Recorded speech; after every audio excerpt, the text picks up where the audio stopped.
आपके अपनी YouTube channel सत्य खोज पर स्वागत है। मैं हूं नेहरा। बहुत दिनों से सरकार यू टर्न पे यू टर्न ले रही है। कभी कभी तो ऐसा लगता है कि सरकार यू टर्न का घन चक्कर बन गई है। जब से 2040 सीटें आई हैं, भारत सरकार यू टर्न पे यू टर्न ले रही है। उसको देसी भाषा में कहते हैं कि थूक कर चाटने वाली प्रक्रिया चल रही है। अभी कुछ दिनों पूर्व लेटरल एंट्री वाला स्कीम था, उसको थोड़ा सा दबाव पड़ते ही लचीली गवर्नमेंट यानी भारत सरकार इतनी लचीली हो गई है कि थोड़ा सा दबाव पड़ते ही वो यू टर्न ले लेती, यानी उसको कैंसिल कर दिया। अब एक और यू टर्न आया है। इस सारे कर्म कांडों को कांग्रेस करती है, लेकिन सजा के तौर पर भारतीय जनता पार्टी भुगतती है। यानी वो भुगतने के लिए खुद से अपने हाथ आगे बढ़ा देती है ताकि मास्टर जी उसके ऊपर डंडा चलाएं। राहुल गांधी कहीं कुछ भी कहते हैं, कांग्रेस सरकार कुछ भी कहती है, उसको पूरा करने के लिए भारतीय जनता पार्टी तत्पर होती है। कैसे? 2004 से पहले पेंशन सभी कर्मचारियों को मिलती थी, सरकारी कर्मचारियों को। उसको कांग्रेस गवर्नमेंट ने बंद किया। दुर्भाग्य देखिए कि हिंदुओं की जो याददाश्त है वो इतनी कमजोर है कि 10 साल पहले चीजों को भूल गई है। एनपीएस, ये पीएस, वो पीएस के बारे में बात कर रही है, लेकिन उसको बंद किया कांग्रेस गवर्नमेंट ने। यानी 2004 से कानून लाए थे कि ये जो 2004 में किसकी सरकार थी? कांग्रेस की सरकार लगातार 10 साल रही। उसके बाद 2014 में भारतीय जनता पार्टी यानी नरेंद्र मोदी की सरकार आई। उस समय जो डिसीजन लिया गया कि पेंशन बंद की जाएगी, और उसका खामियाजा भारतीय जनता पार्टी को कई इलेक्शनों में भुगतना पड़ा। परंतु कोई सवाल कांग्रेस से नहीं पूछता कि आपने बंद की थी तो आपके ही गवर्न स्टेट्स में, हिमाचल में, जहां भी आप इलेक्शन लड़ रहे हैं, पुरानी पेंशन स्कीम को बहाल करने के लिए आप क्यों दबाव डाल रहे हैं? कांग्रेस से ही ये पूछा जाना चाहिए कि आपने बंद की थी, अब आप ही इसको सरकार पर दबाव डालकर चालू क्यों कराना चाहते हैं? परंतु इसका जवाब भारतीय जनता पार्टी के प्रवक्ताओं को देना चाहिए और पूछना चाहिए कि कांग्रेस ने क्यों बंद की थी, हम कैसे चालू कर सकते हैं। खैर, भारत सरकार ने कोई यू टर्न लिया है, आप उसके ऊपर जिक्र करते हैं, चर्चा करते हैं कि केंद्रीय कर्मचारियों को बेसिक सैलरी की आधी पेंशन की गारंटी दी जा रही है। यानी एनपीएस के विरोध में ओपीएस की बढ़ती मांग के बीच में यूनिफाइड पेंशन पेंशन को मंजूरी दी है केंद्र सरकार ने। ये कब से लागू होगी? 1 अप्रैल 2025 से लागू होगी। जो रिटायर हो चुके उनको भी लाभ मिलेगा। अब कैसे मिलेगा? कि ओपीएस की बढ़ती मांग, हरियाणा और जम्मू कश्मीर में चुनाव प्रक्रिया के बीच में केंद्र सरकार ने कर्मचारियों को खुश करने के लिए बीच का रास्ता निकाला है। प्रधानमंत्री नरेंद्र मोदी की अध्यक्षता में कैबिनेट कमेटी ने शनिवार को यूनिफाइड पेंशन स्कीम को मंजूर दी। इसके तहत मूल वेतन के 50% की राशि गारंटेड पेंशन के रूप में मिलेगी। इसके दायरे में 1 अप्रैल 2004 के बाद की ज्वाइनिंग करने वाले 23 लाख केंद्रीय कर्मचारी आएंगे। यानी जो 2004 से पहले जिनकी पेंशन थी और 2004 से बाद में, यानी क्लियर ये मैसेज बताता है कि यह पेंशन स्कीम, पेंशन मिलने वाली सारी रास्ते केंद्र सरकार ने, यानी आज की भाजपा सरकार ने बंद नहीं किए थे। ये राहुल गांधी और उसकी मम्मी और रिमोट से चलने वाले प्रधानमंत्री ने, यानी कांग्रेस ने बंद किया था। तो कांग्रेस से पूछा जाने चाहिए सवाल। लेकिन क्या है कि आदत से मजबूर है भारतीय जनता पार्टी उनके पाप को अपने सर लेकर घूमने की। तो केंद्रीय मंत्री अश्विनी वैष्णव ने इसकी घोषणा की और कर्मचारियों को एनपीएस में बदलाव की मांग भी की जा रही थी।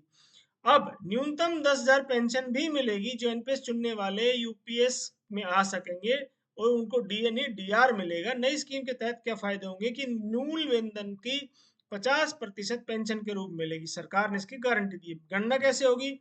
कि 12 महीने में जो आप मान लीजिए 1 जनवरी से दिसंबर तक, 31 दिसंबर तक मंथली आपकी जो बेसिक सैलरी होगी उसका एवरेज लिया जाएगा। मान लीजिए आपकी बेसिक सैलरी का एवरेज 100 रुपये बन रहा है, तो उसका 50 रुपये आपको पेंशन के रूप में मिलेगी। यानी 50% पेंशन के रूप में गारंटी से मिलेगी। 50% राशि किस शर्त पर मिलेगी? न्यूनतम नौकरी की 25 साल होनी चाहिए, और नौकरी में अगर 10 साल है, 10 साल की नौकरी के बाद रिटायर हो रहा है, तो उसको 10,000 रुपये मिनिमम पेंशन मिलेगी। इसका बोझ सरकार पर पड़ेगा या कर्मचारियों पर पड़ेगा? इसका बोझ कर्मचारियों का योगदान 10% जो उनकी पेंशन में जा रहा वही रहेगा। सरकार अपना योगदान 14% से बढ़ाकर 18.5% करेगी। सरकार हर 3 साल बाद इसकी रिव्यू करेगी, समीक्षा करेगी।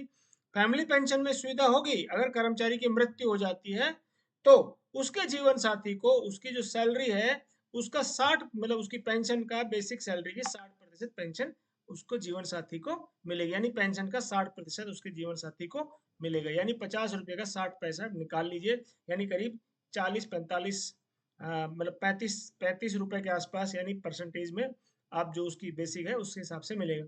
2004 के बाद एनपीएस के तहत ज्वाइन हुए हैं, 31 मार्च 2025 तक रिटायर हो चुके या होने वाले को सभी को लाभ मिलेगा और एरियर के साथ ब्याज भी मिलेगा। एनपीएस वाले यूपीएस चुन सकेंगे, वो भी यूपीएस चुन सकते हैं, जो चुन चुके हैं उसके बाद फिर से चुनने का उनको मौका होगा। यूपीएस का और कोई फायदा होगा, महंगाई सूचकांक, यानी जब भी महंगाई बढ़ेगी या घटेगी उसके हिसाब से इसमें इसमें डियरनेस अलाउंस डीए जोड़ा जाएगा, उनको बढ़ाती घटाती रहेगी।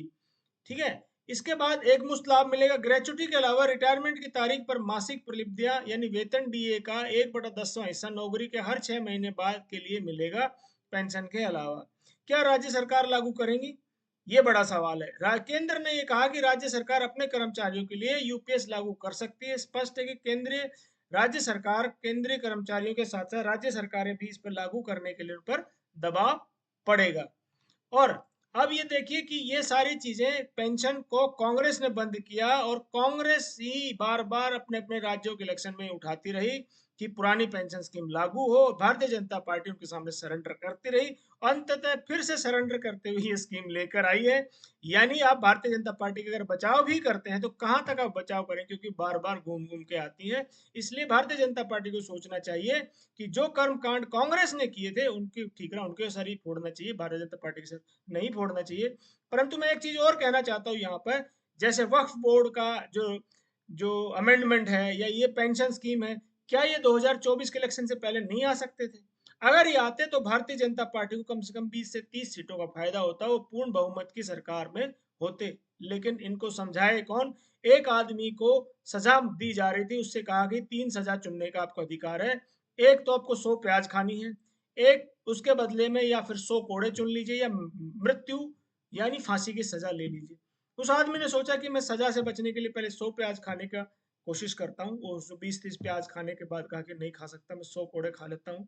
100 कोड़े खाने के लिए जब बारी आई तो 20-30 कोड़े खाने के बाद जब खाल उधड़ने लगी तो उसने कहा कि भगवान, हे सजा देने वाले व्यक्ति, मुझे मृत्यु दंड ही दे दीजिए। यानी उस व्यक्ति ने एक सजा न चुनकर तीनों सजाएं चुनी, और तीनों सजाओं का जो दर्द था उसने झेला। भारतीय जनता पार्टी उसी कैटेगरी में आती है कि वो तीनों सजाएं लेती है और अंततः मृत्यु को प्राप्त होती है। अगर भारतीय जनता पार्टी ने अपने कार्यशैली में सुधार नहीं किया तो 2029 में भारतीय जनता पार्टी का सुपड़ा साफ होने की पूरी पूरी संभावना है। तो भारतीय जनता पार्टी को समझना होगा कि कांग्रेस जिस तरह से हावी हो रही है उसको बैकफुट पर धकेलने के लिए आपको अपनी पॉलिसीज एग्रेसिव बनानी पड़ेगी, और उनके किए कर्म कांडों को आपको लगातार उजागर करते रहना पड़ेगा। वीडियो को पूरा देखने के लिए बहुत बहुत धन्यवाद। आप सभी से आग्रह है कि वीडियो को लाइक शेयर सब्सक्राइब जरूर कीजिए ताकि सब लोगों तक सूचना पहुंचे। बहुत बहुत धन्यवाद। जय श्री राम, जय हिंद राष्ट्र।